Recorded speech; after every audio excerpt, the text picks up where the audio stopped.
మన భారతదేశపు 80వ స్వాతంత్ర దినోత్సవం సందర్భంగా ఈ కార్యక్రమానికి విచ్చేసిన గౌరవ పార్లమెంట్ సభ్యులకి, శాసనమండలి సభ్యులకి, వివిధ కార్పొరేషన్ల చైర్మన్లకి, పార్లమెంటేరియన్స్కి, డైరెక్టర్స్కి, జిల్లా కలెక్టర్ గారికి, జిల్లా ఎస్పీ గారికి, జిల్లా అధికారులకి, పోలీస్ అధికారులకు, కవాతులో పాల్గొనడానికి విచ్చేసిన బృందాలకు, మహిళా ప్రతినిధులకు, రైతులకు, కార్మికులకు, ఉపాధ్యాయులకు, విద్యార్థులకు, మీడియా మిత్రులకు, అలాగే కాకినాడ జిల్లా ప్రజలకి, రాష్ట్ర ప్రజలకి, భారతదేశ ప్రజలందరికీ మన స్వాతంత్ర దినోత్సవ శుభాకాంక్షలు తెలియజేసుకుంటున్నాం. ఈ తీర ప్రాంతం నుంచి జాతీయ పతాకం సాక్షిగా మన స్వాతంత్రాన్ని స్మరించుకుంటున్న ఈరోజు ఎంతో ప్రత్యేకమైనది. 80 సంవత్సరాల అంటే దాదాపు 8 దశాబ్దాల భారత ప్రయాణం.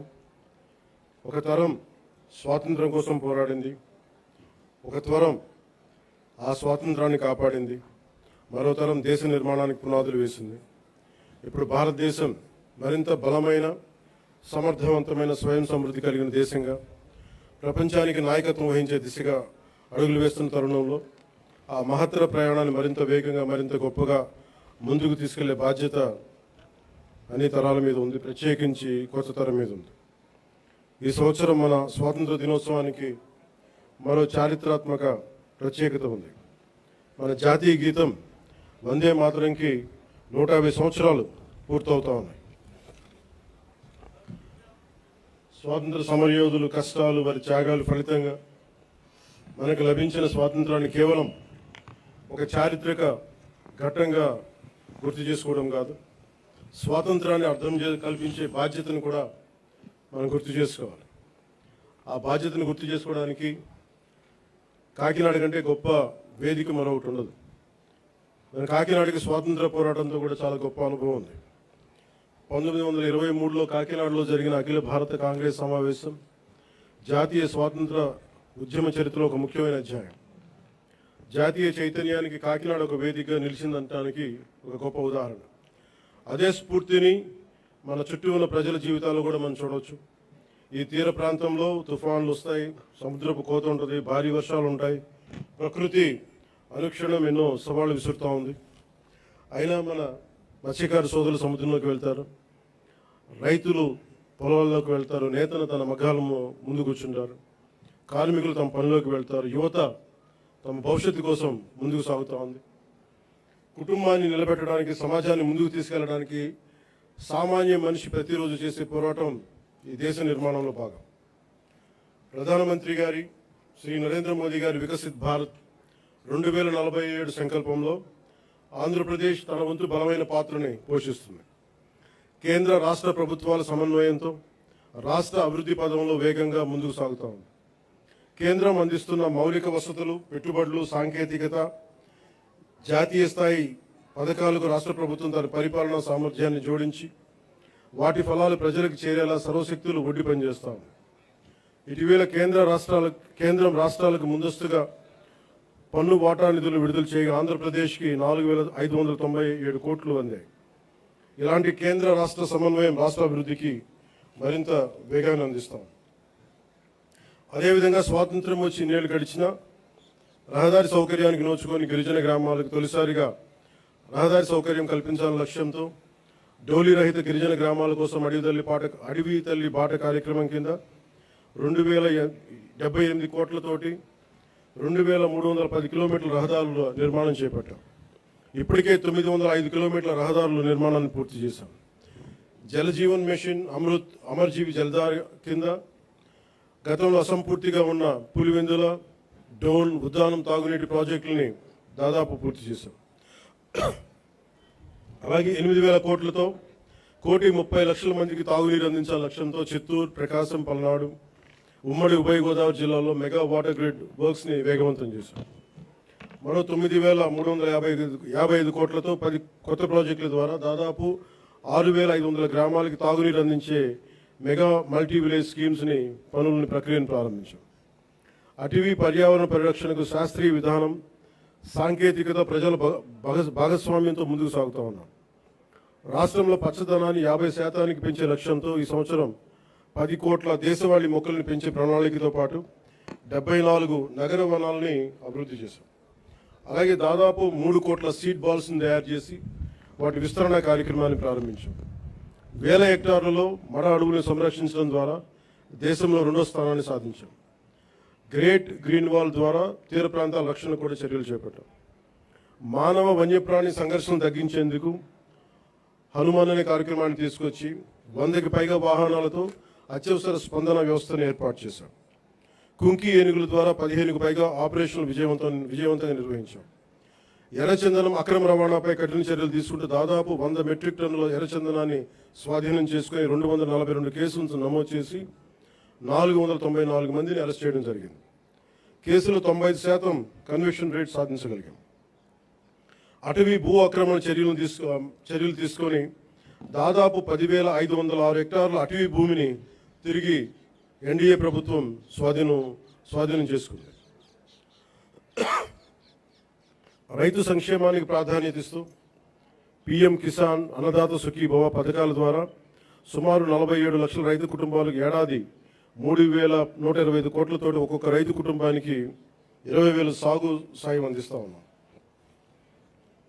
ఆదాయ పౌర సరఫరాల శాఖ ద్వారా రైతులు పండించిన ధాన్యాన్ని మద్దతు ధరకు కొనుగోలు చేశాం. గత ఖరీఫ్ సీజన్లో 1.82 లక్షల మంది రైతుల నుంచి 48.70 లక్షల మెట్రిక్ టన్నుల ధాన్యాన్ని కొనుగోలు చేశాం. కొనుగోలు చేసిన ధాన్యానికి సంబంధించిన 11,556 కోట్లని 48 గంటల్లోనే రైతుల ఖాతాల్లో జమ చేశాం. రబీ సీజన్లో మరో 6,037 కోట్ల విలువైన ధాన్యాన్ని సేకరించాం. గతంలో అగ్రికల్చర్ మార్కెటింగ్ కమిటీల ద్వారా రైతుల నుంచి సెస్ వసూలు చేసిన ఆ నిధుల్ని చాలా అవసరమైన డొంక రోడ్ల నిర్మాణానికి గత ప్రభుత్వం వినియోగించలేదు. కానీ కూటమి ప్రభుత్వం విబి జీరాంజీ పథకం ద్వారా 10,000 కిలోమీటర్ల డొంక రోడ్ల నిర్మాణానికి శ్రీకారం చుట్టబోతా ఉంది. అలాగే నేతన్న భరోసా ద్వారా చేనేత కార్మికులకు, మత్స్యకార సేవల పథకం ద్వారా పథకాల ద్వారా మత్స్యకారులకు అండగా నిలుస్తున్నాం. సంక్షేమం ద్వారా ప్రజలకు ఈరోజు భరోసా కల్పిస్తున్నాం. అభివృద్ధి ద్వారా రేపటి అవకాశాలు నిర్మిస్తా ఉన్నాం.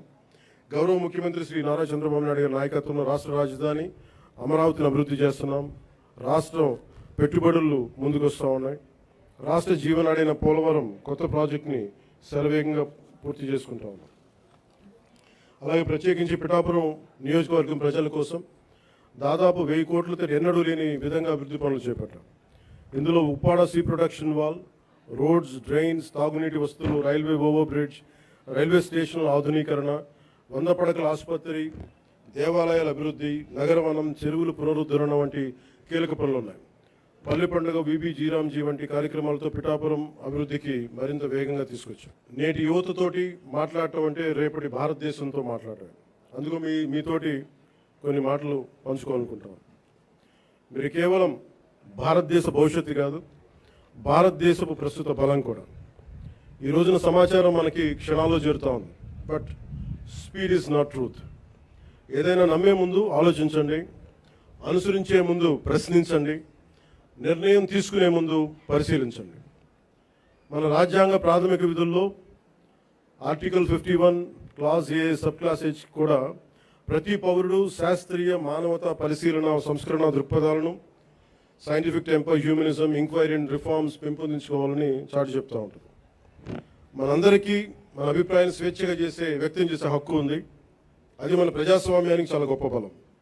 కానీ ఆ స్వేచ్ఛని ఇతరులను దూషించడానికి, తప్పుడు సమాచారం వ్యాప్తి చేయడానికి ఉపయోగించకూడదు. Before sharing, verify data. Before criticising, know the facts.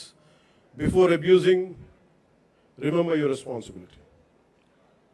బలమైన ప్రజాస్వామ్యానికి మనకు కావాల్సింది బ్లైండ్ ఫాలోవర్స్ కాదు, ఇన్ఫార్మ్డ్ సిటిజన్స్ చాలా అవసరం. మీ చేతుల్లో మొబైల్ ఉంది, టెక్నాలజీ ఉంది, ఇన్ఫర్మేషన్ ఉంది, ఓటు ఉంది, టాలెంట్ ఉంది. కానీ అన్నిటికంటే ముఖ్యంగా మీ చేతిలో మీ భవిష్యత్తు ఉంది, దేశ భవిష్యత్తు ఉంది. ప్రతి తరం తన కాలానికి ఒక బాధ్యతని మోస్తుంది. స్వాతంత్ర ఉద్యమంలో ఒక భగత్ సింగ్, చంద్రశేఖర్ ఆజాద్, నేతాజీ వంటి యువకుల స్ఫూర్తితోటి ఆ రోజున దేశం కోసం త్యాగాలు చేశారు. స్వాతంత్రం వచ్చిన తర్వాత తరాలు దేశ నిర్మాణానికి పునాదులు వేశాయి. ఇప్పుడు ఆ జాతీయ నిర్మాణపు జ్యోతిని ముందుకు తీసుకువెళ్లాల్సిన అవసరం మన యువతది.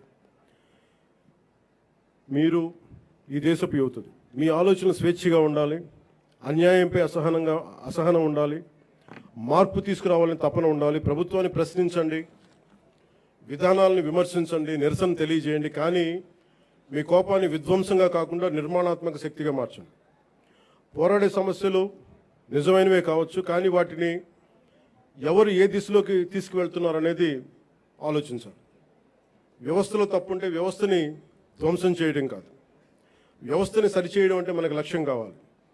నేను కూడా ప్రజా సమస్యల కోసం అనేక ఉద్యమాలు చేశాను, కానీ ఎక్కడా కూడా ప్రజల ఆస్తుల్ని ధ్వంసం చేయడం కానీ, హింసకి దారి తీయడం కానీ, సమాజాన్ని విభజించడం ఎప్పుడు మార్పుకి మార్గం కాదనే ఆలోచన ఎప్పుడు దృష్టిలో పెట్టుకొని ఉద్యమాలు చేశాం. భారతదేశానికి ప్రతిభ కొరవలేదు, అవకాశాలు కావాలి.